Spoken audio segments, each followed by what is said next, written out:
damage brand value. So corporate scandals just don't make headlines. They erode stakeholders' trust and damage brand value for years, sometimes permanently. Yes, it is because of indefiniteness in lack of disparity, lack of equality. All this indefiniteness in people's intentions and behavior exists. That's why ethical leadership is very, very much required for corporation.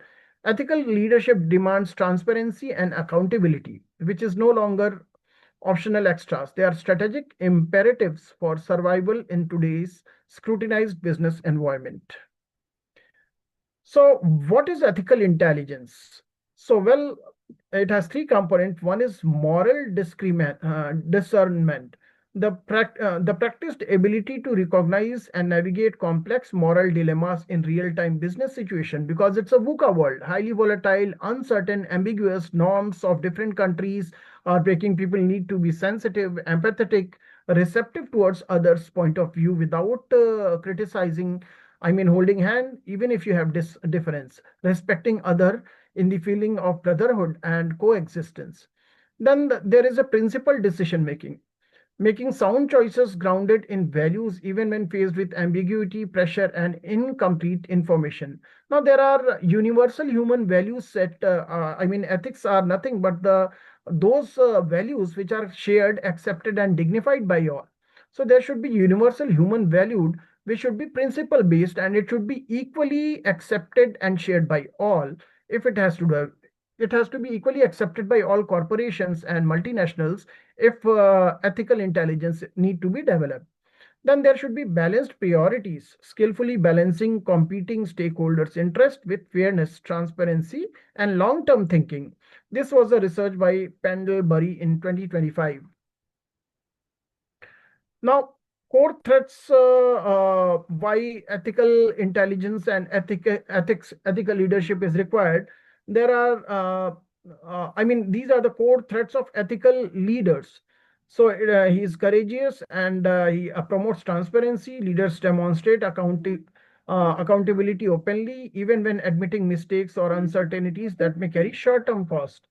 There is a moral resilience, the strength to maintain ethical standards under intense pressure, competitive threats, and stakeholders' demands. There is empathetic leadership, understanding and sharing the feeling of others to build trust and empathy, which is lacking in this capitalist world or the capitalist corporate setup. If you are empathetic, we can be better team with more vigorous contributions. The leader can invoke people like a transformation into some transformation. So identifying and considering legitimate interest and concerns of all affected parties in strategic planning, ethical courage in crisis. See, ethical courage means your integrity will be robust, and you'll make a quick comeback even if the market forces put you down if you are ethically correct.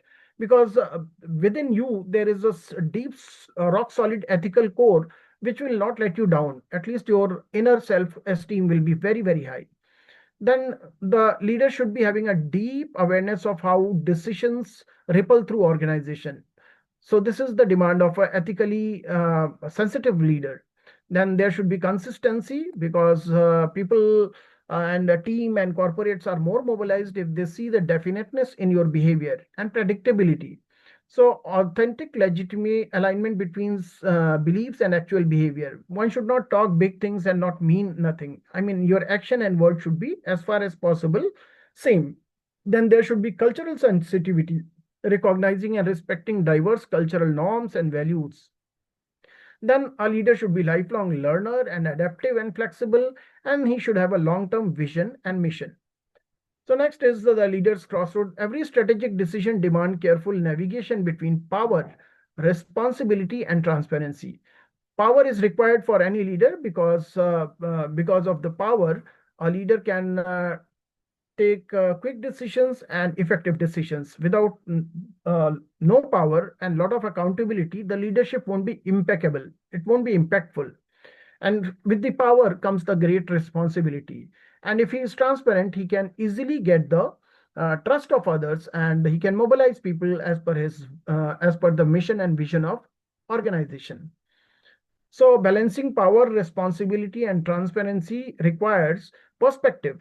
Consider broad impacts beyond immediate gains. Yes, there are people and corporates we can see in a short run, they are very successful offering lucrative offers. But once their real face is revealed, they fizzle out. Therefore, one should think of the long gains.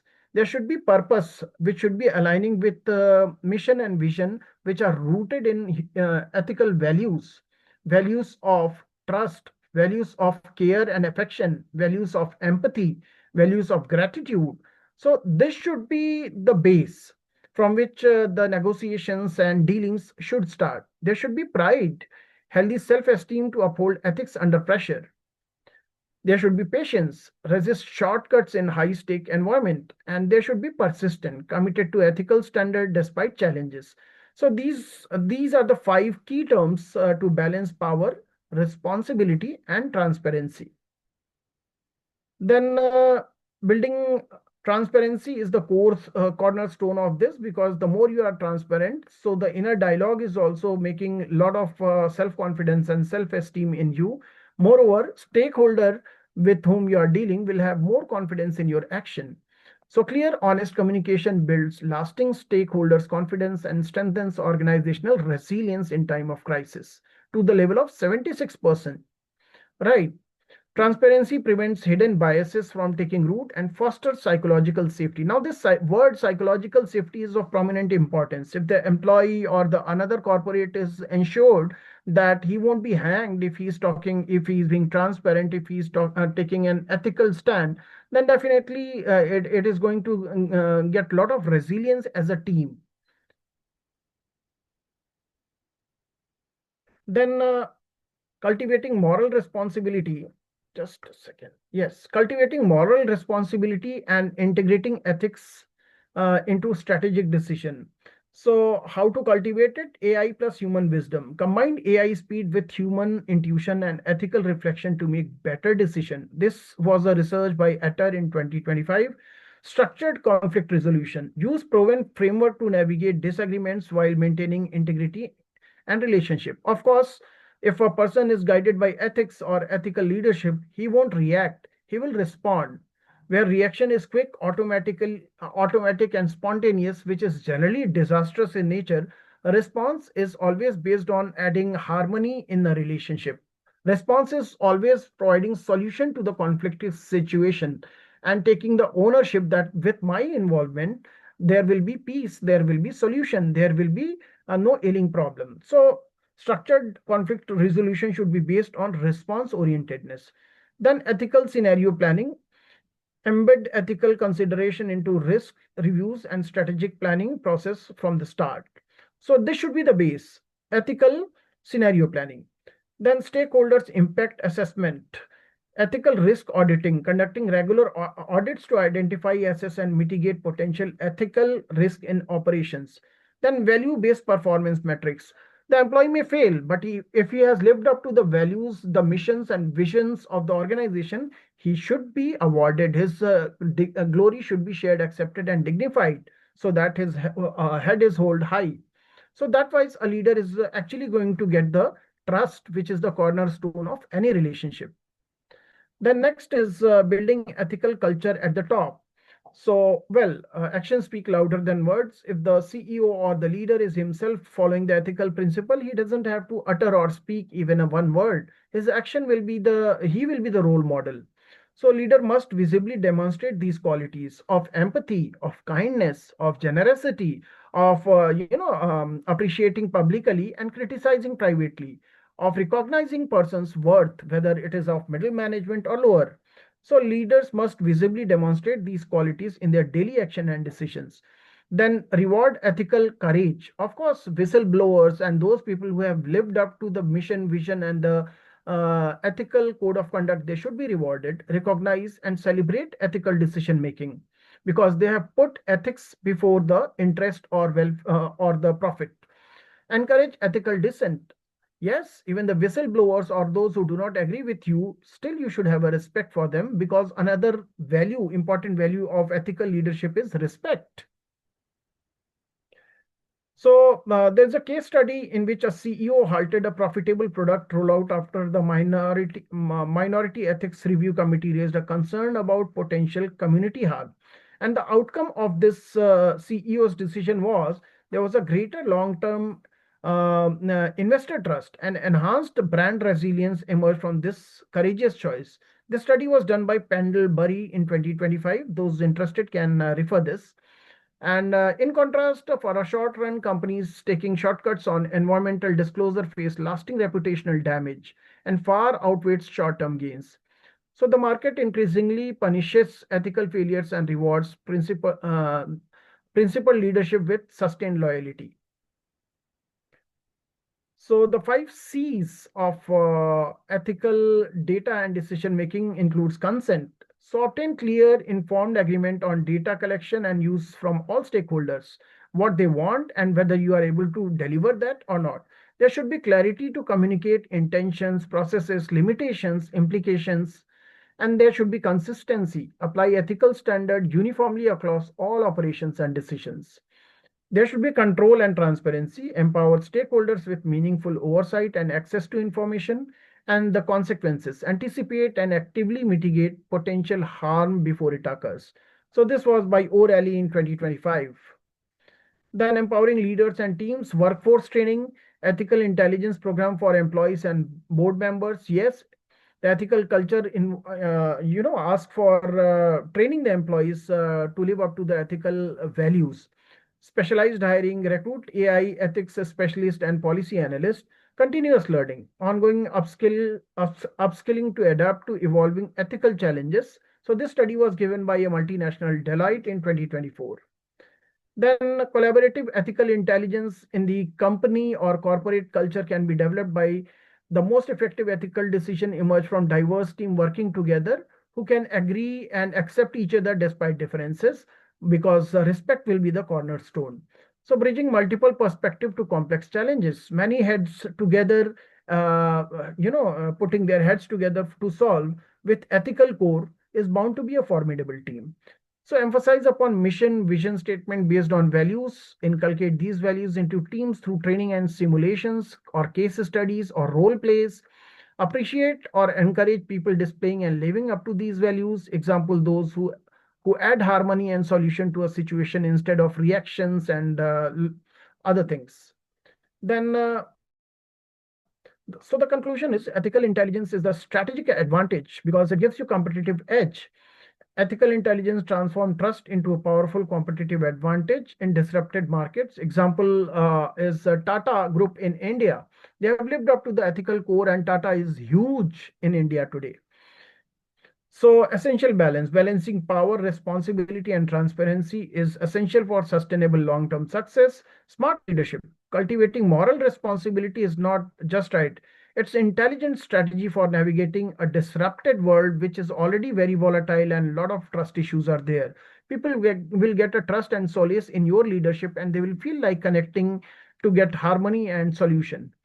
So, future belongs to leaders who lead with unwavering integrity and courage. Definitely, the world which is too much obsessed about profits, if we can inculcate a feeling of trust, if we can inculcate a feeling of fearlessness, if we can have definiteness in action, then definitely a new norm will emerge, which will not only add a lot of harmony to the employees, but a leader will be also pepped up, motivated of being ethically and morally correct. So with this, I close my presentation and I'm open to any questions, if any. Thank you for giving me opportunity, Dr. Twakul, and thank you for listening, all the esteemed participants, and I'm open to the questions or clarifications, if any. Thank you so much. Thank you so much, Prof. That was a brilliant presentation from you, sir. And of course, you've been able to tell us what is ethical intelligence and the qualities of a good leader and how best we can acquire more knowledge to be the best of ourselves. And I'm sure a lot of people are here and they have listened carefully. And of course, I know they will be willing to ask questions when the question session starts. So please, I want you to all note your questions so that after the presentation, you can ask your question from Prof. Thank you so much, Professor, for your time, for the presentation. We're indeed very grateful and we appreciate you so much. Thank you so much, Thank, Prof. thank you so much. Namaste to all, and thanks for listening. Namaste, namaste. Okay, going by our agenda, I will permit me to move to the next agenda, which is the next international speaker to come up stage. I don't know if she's ready now because she's working. Okay.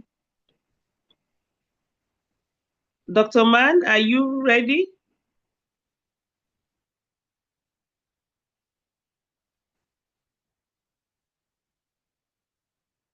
Okay, let me read a citation then.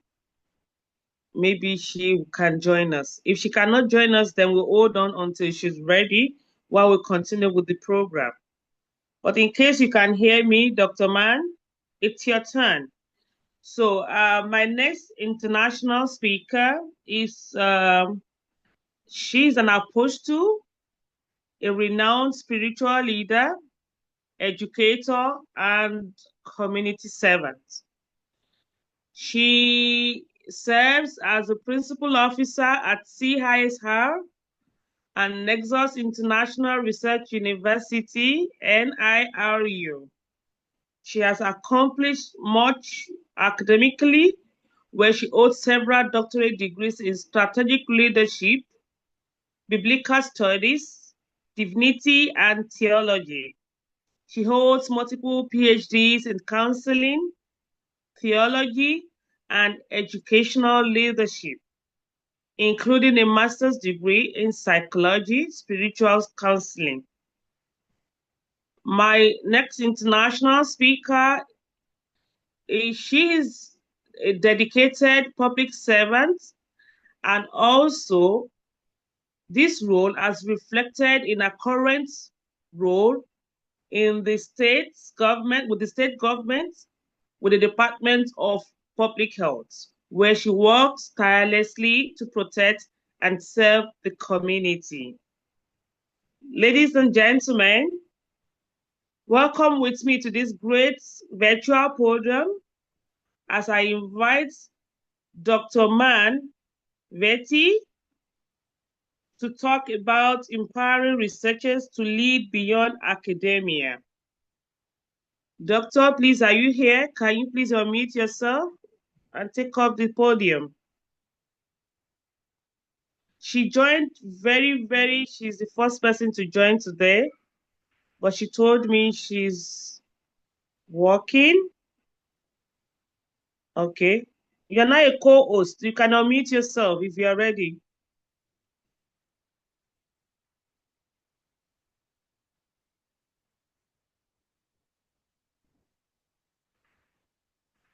Okay, because she's joining us all the way from the US, and because of the time differences, that's why we're having a bit of challenge with her. Okay, because actually gave us 7:10 and it's coming earlier. Dr. Thompson, are you here?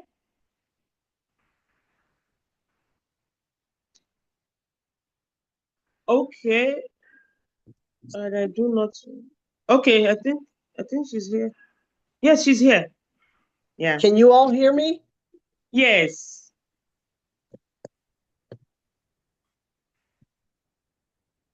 I can hear you. Hello. Hi, I can hear you. I'm gonna go back out and go back in. Can you hear me? Yes.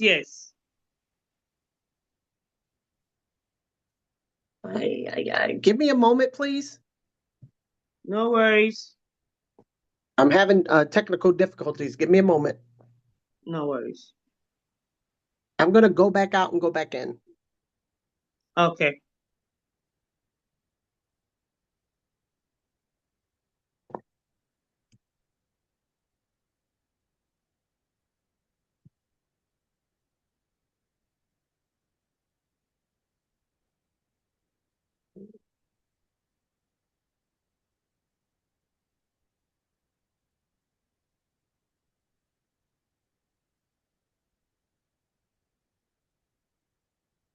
I'm trying to get my video to come on, but No, just click on it and it will come on.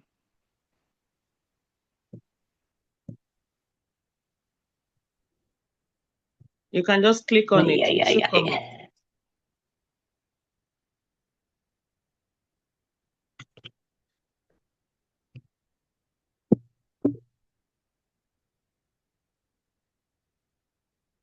can you all hear me? Yes, sure.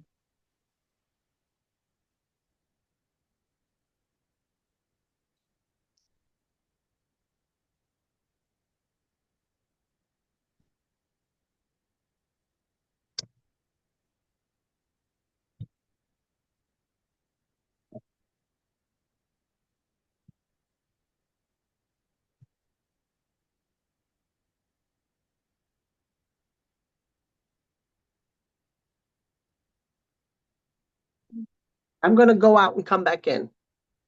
Okay. Maybe it will be better.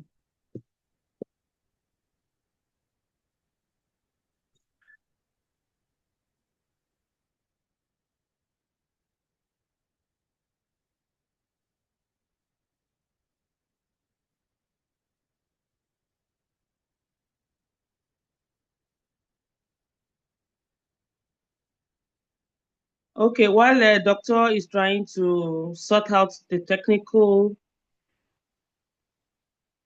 Okay, she's out now and she'll come back in. Oh, she's still here.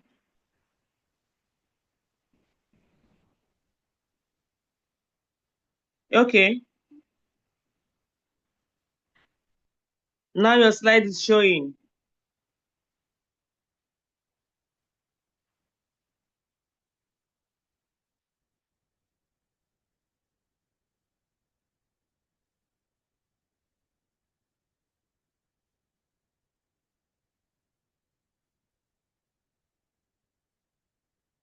She's out now.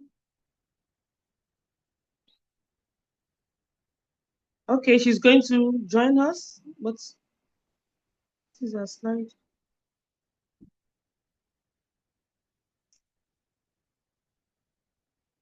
So the award presenters, doctoral award presenters, please be getting ready. Be getting ready for your presentation. I'm expecting Dr. Michael Inyang to join us for his own presentation as well. And for our doctoral awardees, Dr. Michael, Dr. Owumi, please get ready for your presentation also. Thank you so much.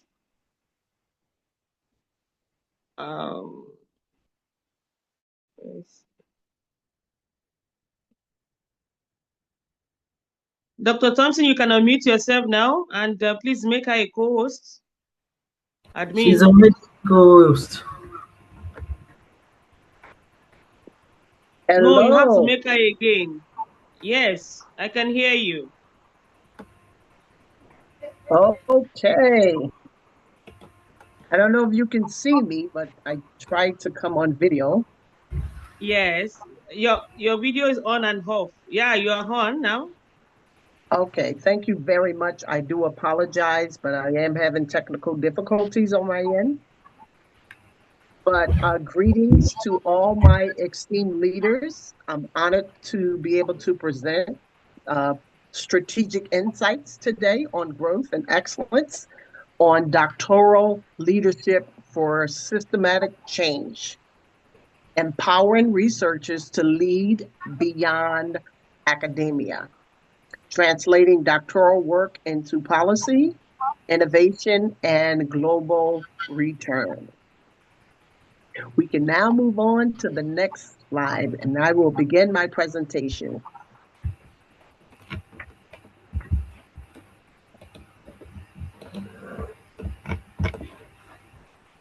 The next slide, please. Yeah, next slide is not moving.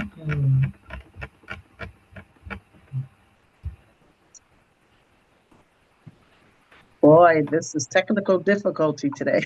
It's not moving to the next slide. Can you share from your end? No, I'm actually on my phone, my cell phone.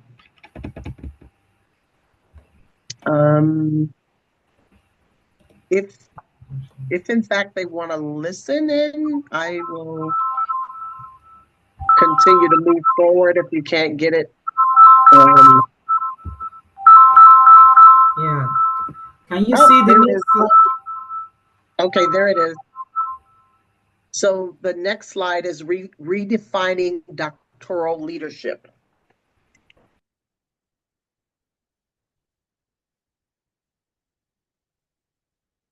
So you want to go up a slide? Okay.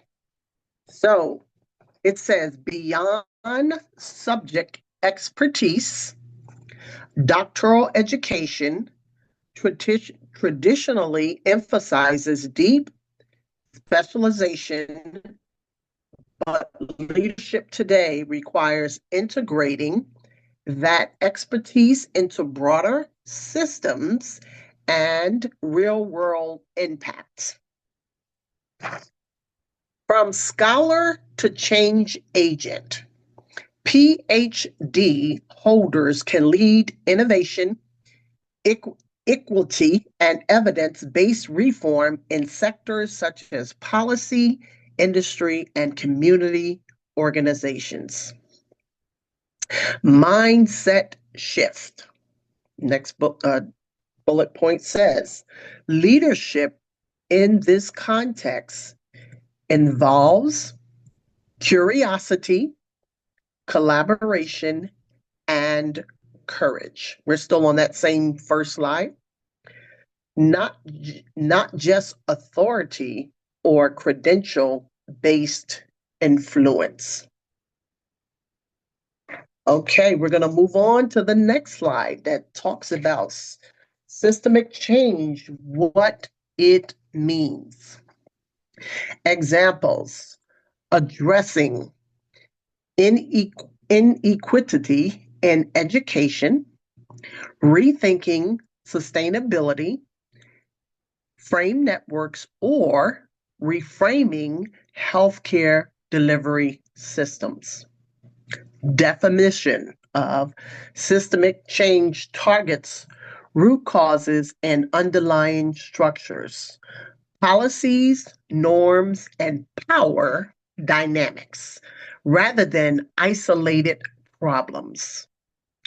Leadership implication: researchers must navigate complexity, design interventions that consider feedback loops, and align diverse stakeholders toward shared goals. It's really talking about being on one accord, your shared goals, your innovations, your feedback. Okay, we're going to move on to the next slide.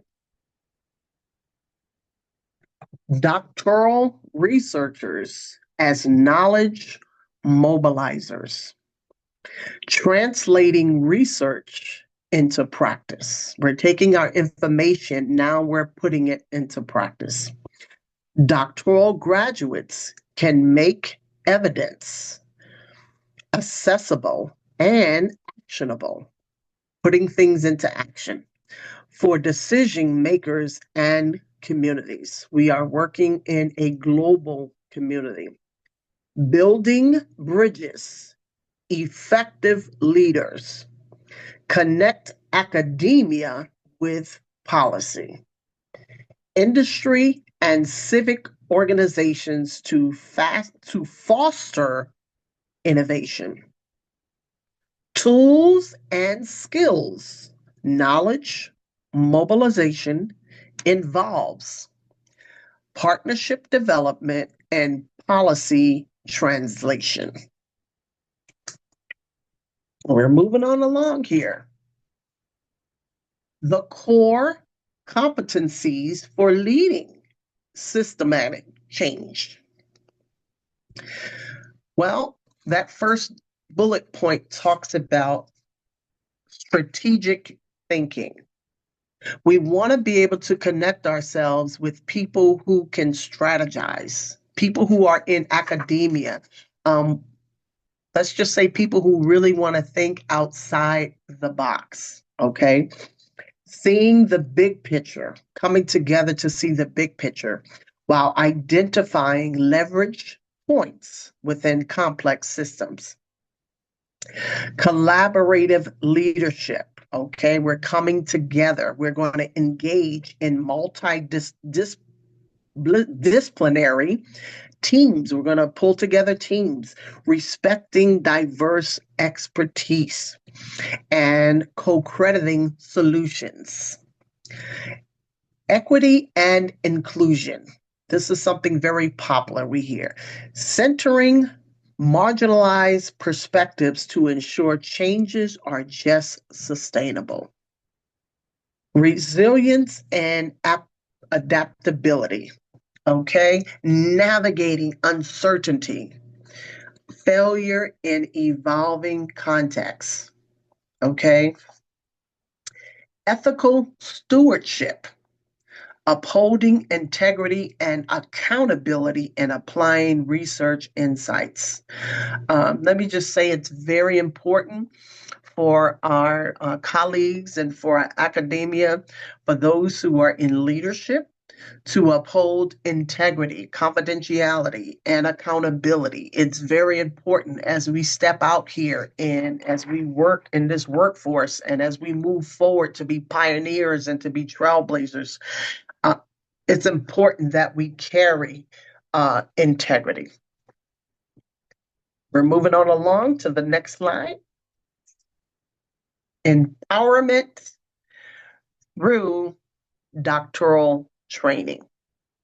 And this is great because for those who are upcoming, maybe doctoral fellows or who have the interest to move forward in doctorate programs and things of that nature and research, curriculum, innovation, embedding leadership, development systems thinking, and social impact into PhD programs. Well, the reason why I have the PhD programs in there is because it takes you a step further in the psychology, in the philosophy. As we move from, you already have the doctor there, but you're going to move forward to the PhD if that is your desire. Mentorship and networks. I believe without a shot of a doubt, I wouldn't be where I am today if I did not have a team of people, of mentors, people who can actually pour into me, help train me, help keep me on track, along with furthering my education. Creating opportunities for mentorship beyond academia with policymakers, entrepreneurs, and social innovations. We all need mentors. It's very vital and it's very important that we align ourselves with someone who has been a pioneer, a trailblazer, someone who has wisdom into the journey that you're taking. Experiential learning, encouraging community, engaged research. It takes a community sometimes, and it's going to take an engaged amount of people, community, to be able to interact, internships, and closer sector collaborations like we're doing today. We're coming together and we are collaborating. We're discussing the greater things of the research. Okay, we're going to move on to the next slide.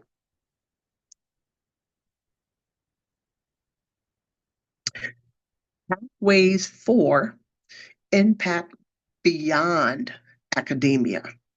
The first bullet point says public sector, advising evidence-based policymaking and systemic reform initiatives.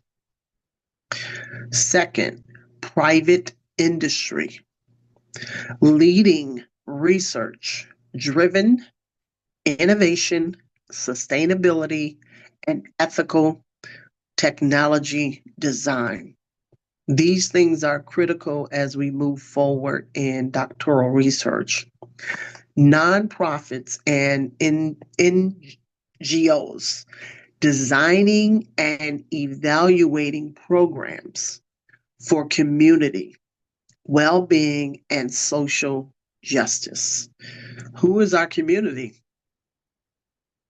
Think about that for a second. We're moving on to the next dot point. It says entrepreneurship. We have some entrepreneurs that are in this meeting room today, translating academic insights into startups or social enterprises addressing systemic issues. Moving on to the next slide. Okay, and this talks about case examples of doctoral leadership.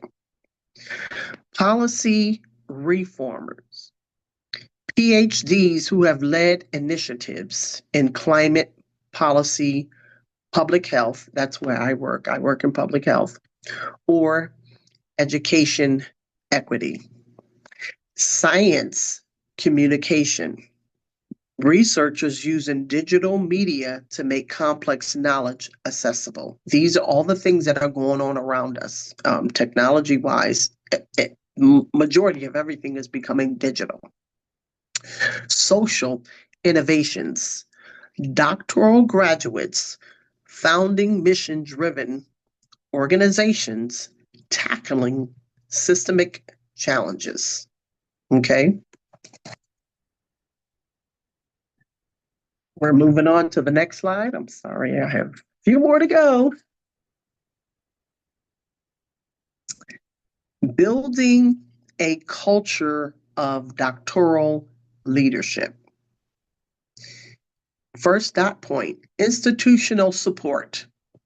Universities can champion systemic leadership through interdisciplinary centers and leadership fellowships. Second dot point, recognition systems, rewarding engagement, collaboration, and public impact, not just publications. Okay. Third dot point, global. We are global.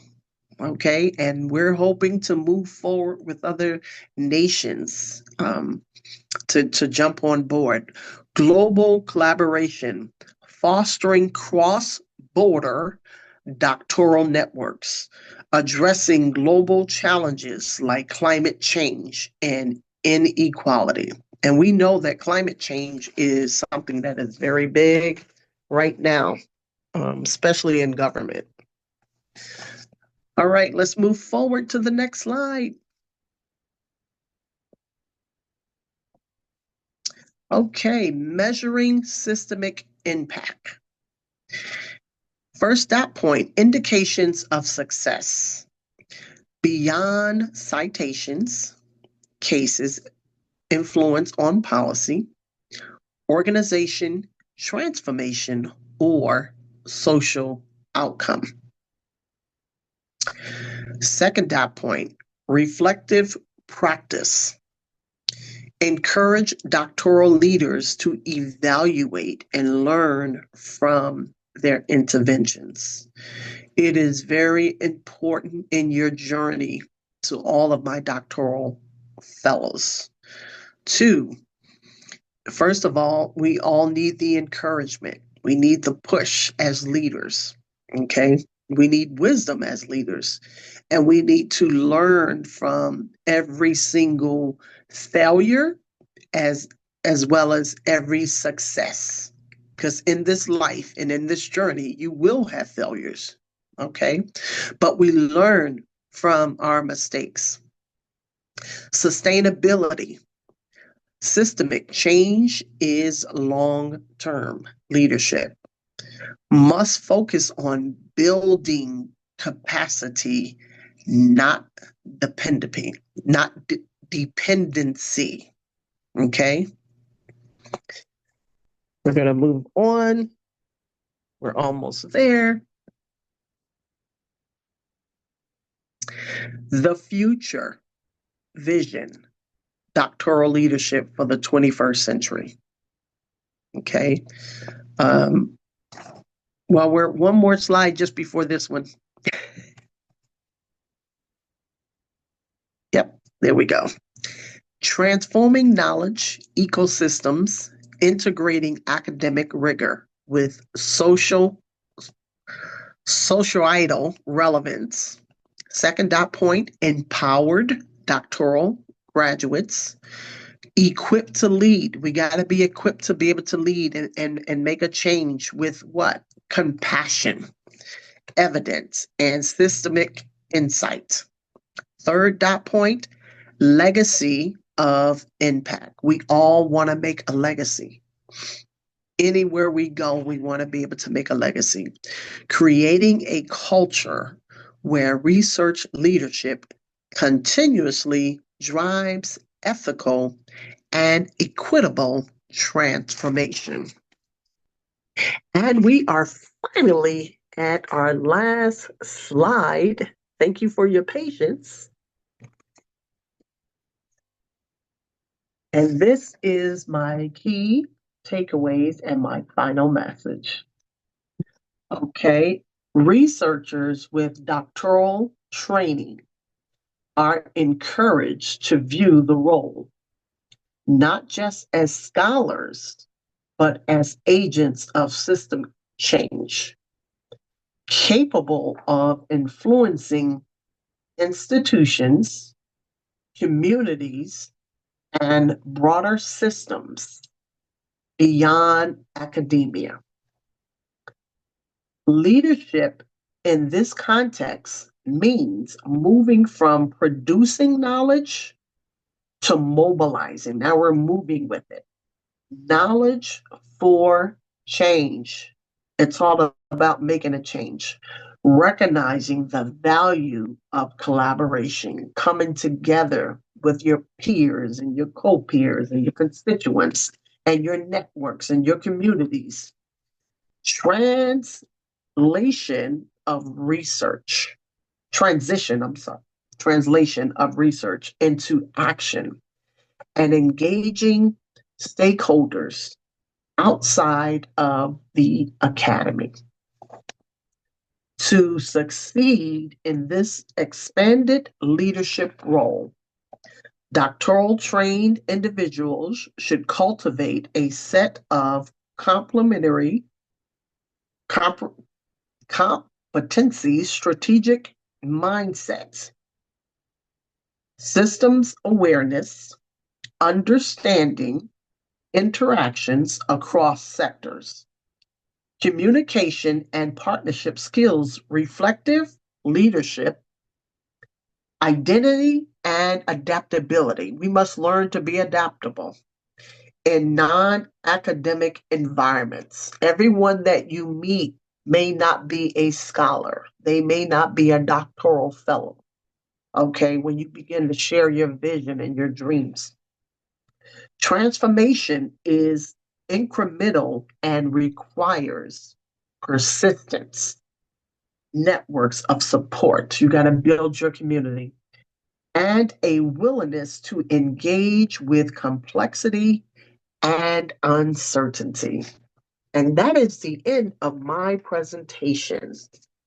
Thank you all for listening on the doctoral leadership for systematic change.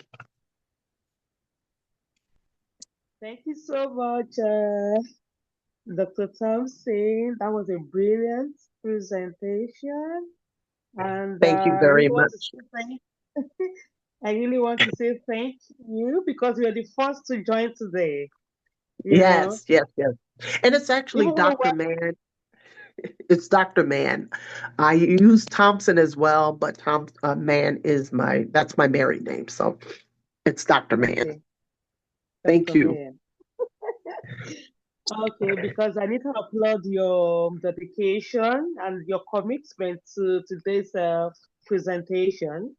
Since yesterday, you had been like, what time will I join? Can you please check the timing with the US and all of that? And that shows the level of commitment you've got for this program.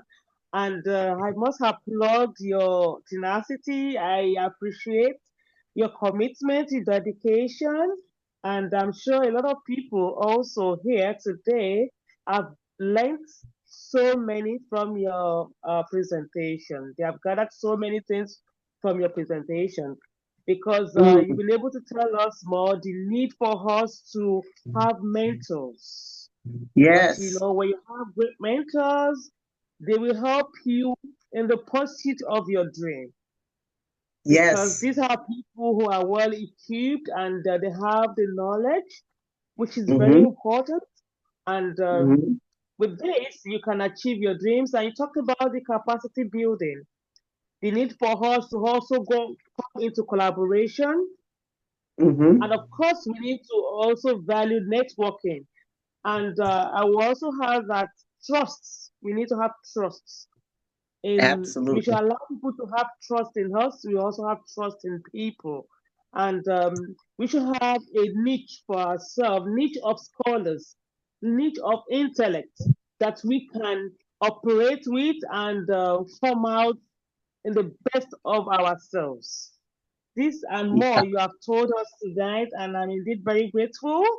And I also know that my participants also have gathered so much from you, and they will be willing to ask questions during the question session.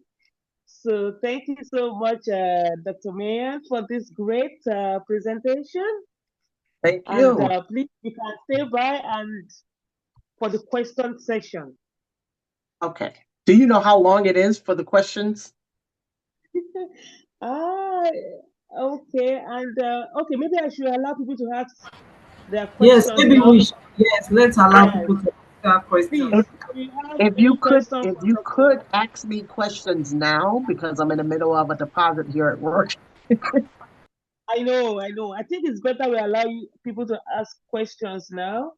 So I'm willing please, if I'm you have willing to go now for me because my time is so limited and I do apologize, but I am so grateful for the opportunity. you're always welcome, Doctor. Please, if you have any question for her, kindly you can put it in the chat box or you can raise up your hand while we unmute you, then you can ask your question.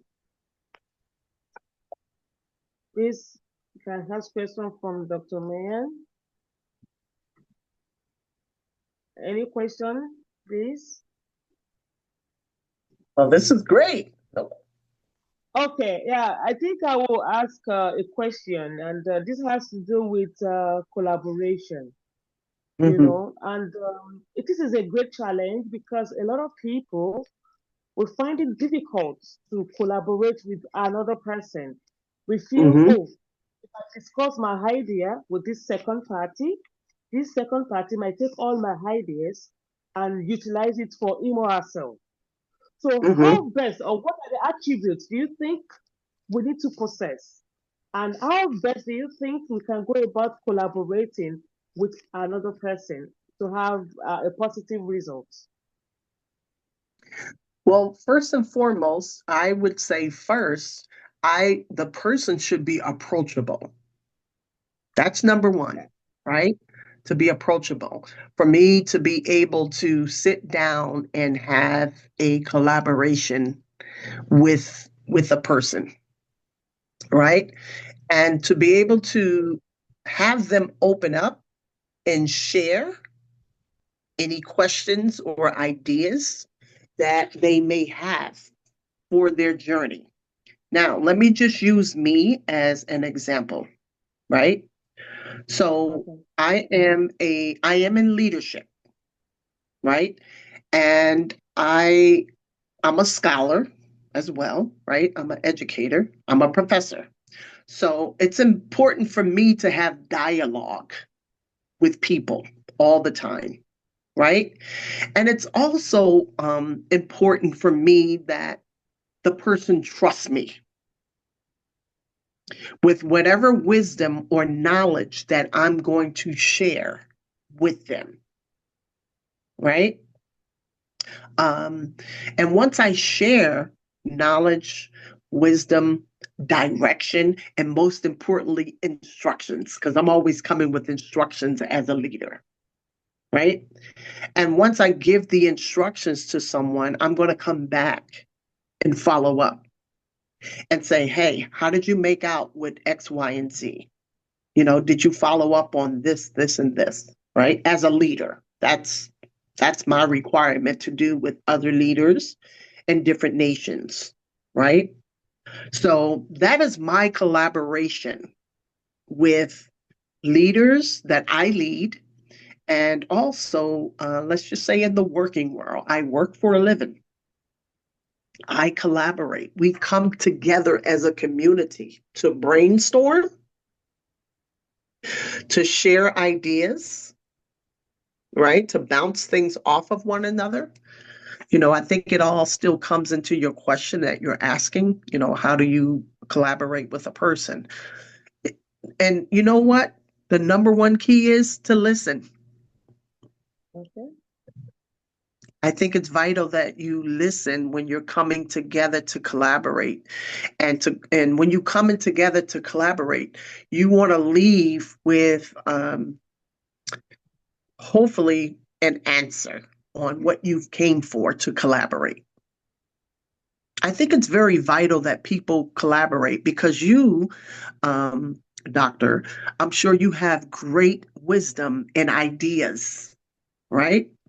And you meet people from different walks of life, just like we're on this meeting today, right? We have different doctors and different professors in different regions and different nations. So we're taking that time to be able to collaborate and understand one another. Does that help you a little bit? Yeah, sure. Because and another key point I was able to deduce is that you listen. Yeah, You that's the know, number one. what number one, you listen and you listen good. And by the time the person says one or two things, you can know if I can deal with this person or not. The Correct. power of communication. Yes. Mm-hmm. This is very important, and I would like all our participants to take this as a point of contact because we need more of collaboration to have a lot of breakthroughs. Mm-hmm. Because we are used to me and me and me and me alone. And sometimes we can't even do it alone. Like what No, we are doing now is collaboration. What we are doing absolutely. today is collaboration. Imagine joining us all the way from the US. And here in Qatar, we have people from Nigeria, we have people from Kenya, we have people from Cameroon, different countries like that. That is the Yes. power of collaboration. And when you Yes. collaborate, you have a lot of rooms for knowledge.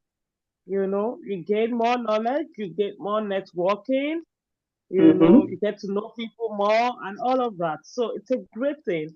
And I know the participants here have really got that together, and I'm sure they will try to execute that. Thank you so much, Doctor. And we are Thank, indeed very grateful to your beautiful face. Hopefully, thank next you. time we'll Hello, be we able have to two call. people who wants to ask questions. Really? Okay. Hello, kindly check. Okay. Okay. Yeah. Okay. I'm going to call Dr. Lukemi. I'm going to unmute you. You can ask your question. Okay, thank you very much. Thank you, Dr. Mann. Thank you for that succinct presentation. And thank you, Dr. Tawakal. I'm not asking a question, I'm just corroborating the listening parts. That listening part. There are lots of issues globally, like we mentioned yesterday, and all the speakers have been emphasizing lots of issues. And let me tell you, no one person can do it alone. You can't do it That's right. alone. You can't, No. I can't do it alone. So many issues. So the earlier we began to collaborate with open minds, the better. What are you stealing? And that's why it's good, at the point of listening, you know the people of the same mind, people of like mind, people of right mind. You know them when you see them. Do you understand? So Yes, listen, I was telling my son is here listening. So I was telling you, I said, did you hear that? Listening. You know, listen to the non-verbal messages, listen to the verbal messages. And people of the same mind, you work together and you can achieve so much. Thank you. absolutely. I agree Thank you so much 100%. for that. Thank you so much for that great addition. And permit me to call on Dr. Victor. Okay, I'm going to unmute him also. Ask him to unmute. Okay. You can speak now. Okay. Please unmute yourself. Yes. Yes. Thank you so much for giving me this opportunity. I just want to ask a few questions, just one question to Professor Thompson, right? Beth Thompson. Dr. You know, Man. yes, in collaborating, is it always easy to collaborate from your experience? Is it always easy to collaborate? Don't we have, the shortcomings of collaboration that you can just highlight based on your experience so that we'll be able to have that at the back of our mind when we are trying to collaborate? Mhm. Thank you for that. Is it Dr. Eva Yeah, or Dr. Professor? Ayeka. Yeah. Okay.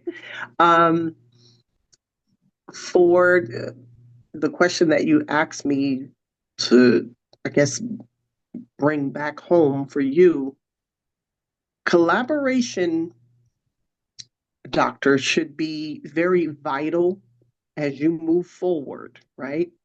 Into whatever line of work that you're doing, right? As you move forward as a fellow, right? That you engage and that you build your community with good collaboration. And that collaboration is your community, right? Who do you invite to your community? We invite people that is on the same page as we are, right?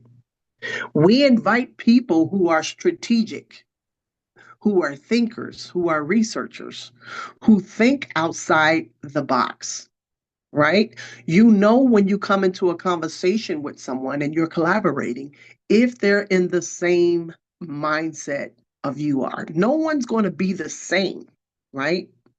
We're not saying that. We're saying that the people that you're collaborating with need to be able to understand the insight that you're going to share with them. You get it? Your vision that you have. I'm a visionary, right? So if in fact I'm sharing my vision with some of my leaders or people who I collaborate with, my community, if the Bible says, write the vision and make it plain. So if I haven't written a vision, then how are they going to either lead? How is somebody going to follow the vision? Are you getting me? Are you understanding what I'm saying to you?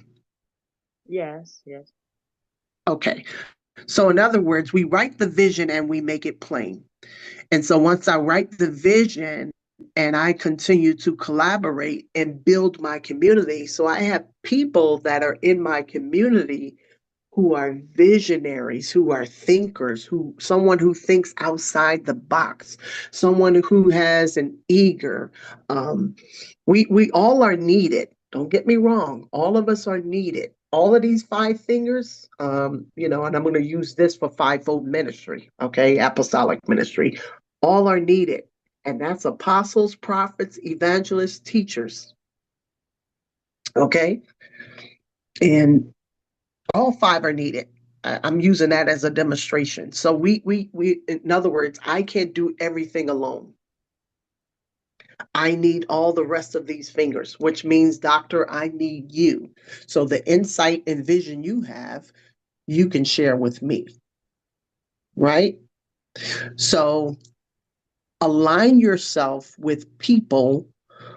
If I can give you some insight, align yourself with people who are willing and open to collaborate with you. right? And most importantly, listen and engage. And you should be able to take something away from that conversation that you had. And let me say to you before I end this, align yourself with a good mentor, someone who has wisdom, who's already been down the road before you, and who can help you along your journey to help you get to your next destination. All right? Yeah.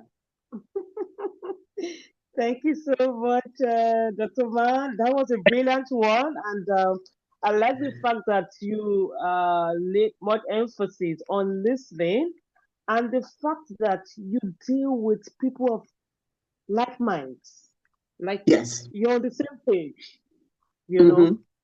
You can't put a round peg in a triangle hole, it will not fit. So Right. you need to be able to do a kind of selection. Mm-hmm. Select people of like minds and put Yes. them in a community, then you can collaborate. You know, That's it. that's a very good one. I really appreciate the fact that you break it into pieces. And I'm sure people have been able to gather their thought together and they've been able to pick the exact point you are driving at. Deal with people, deal with people who can think outside the box. Got to be Mm-hmm. intentional. You got to have a good listening here, and you also Mm-hmm. need to be uh, focused, be determined. Yes. Then you Absolutely. can achieve.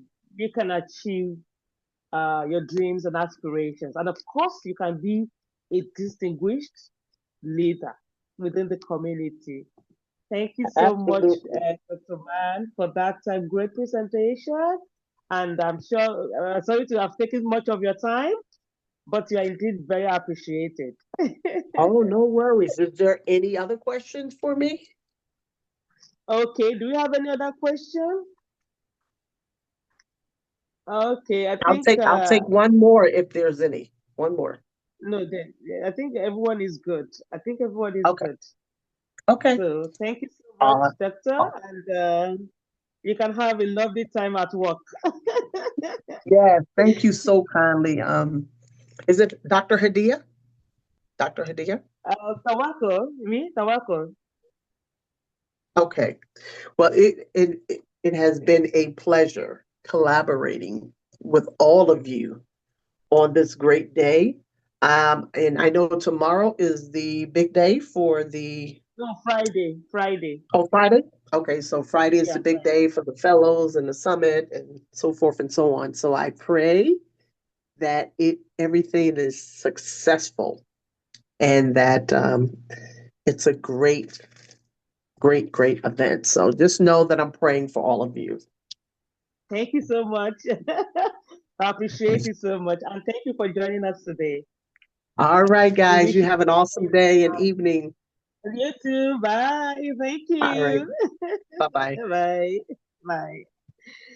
Okay. Thank you all, my great participants, for staying tuned and permit me to move to the next agenda. The next agenda, which is, I don't know if Dr.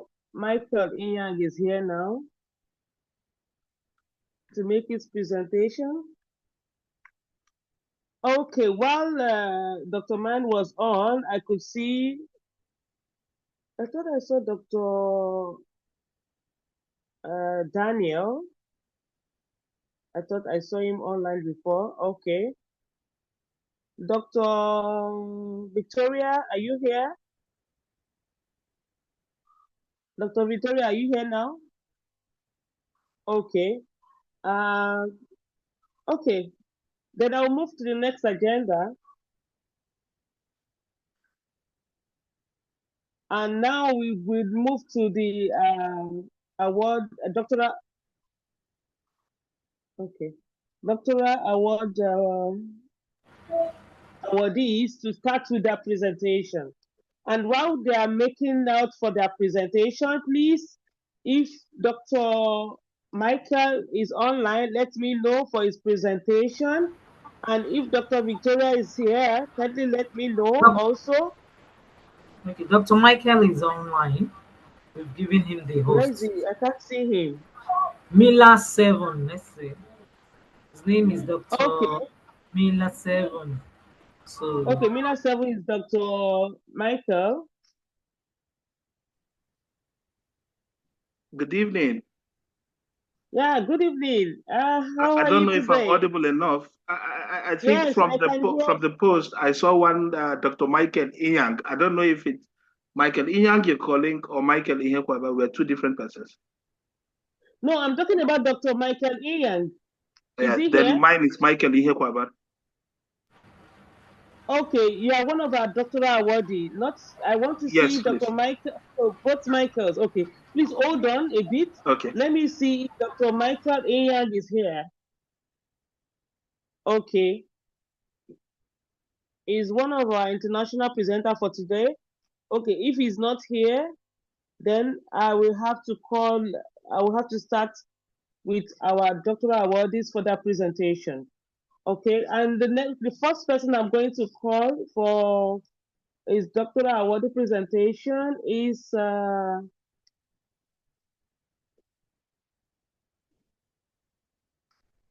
he resides. It's actually from Qatar also, and he is from oh okay, sorry, Ambi Obioha community in Abia State, and he works with oil and gas organization here in Qatar in the capacity of QHSSE technician slash technician assistant dealing with LNG production. He's a dedicated and a committed man, and ladies and gentlemen, welcome with me to this great virtual podium as I call on Dr. Michael Undukehi. I hope I pronounced very well. I'm sorry for that pronunciation. And he shall be presenting to us inclusive visionary leadership, harnessing gender diversity for innovation, organizational